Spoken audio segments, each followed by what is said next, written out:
For 60 seconds, an EF4 tornado touched down in Greenfield, leaving behind devastation for miles.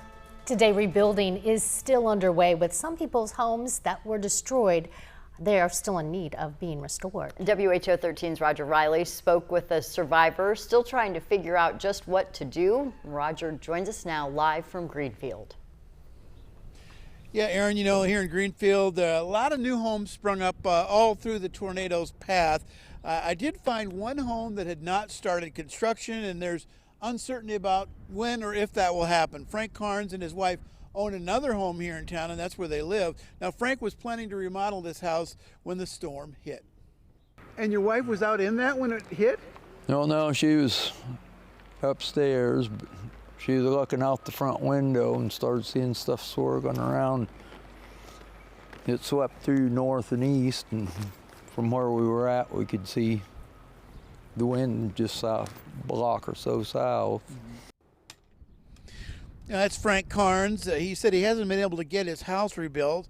He wants to sort through some scrap metal on the property and doesn't have a truck to haul it away with. He and his wife do have another house to live in.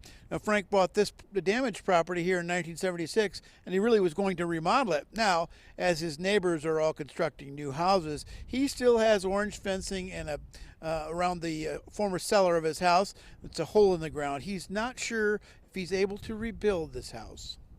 Do you think maybe we could find somebody that would help you? Will you do it?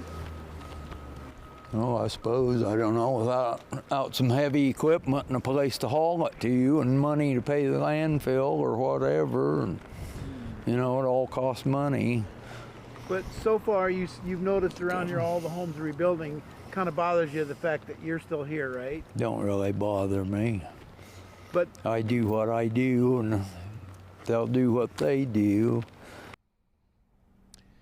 And now on this day it's kind of a celebratory day, but there's guys like Frank out there. He's probably one of the few that still are trying to move forward to see what he can do to resurrect this property. And he may possibly sell it, but he's not sure at this point, Aaron. All right, Roger Riley live in Greenfield. Thank you. Yes.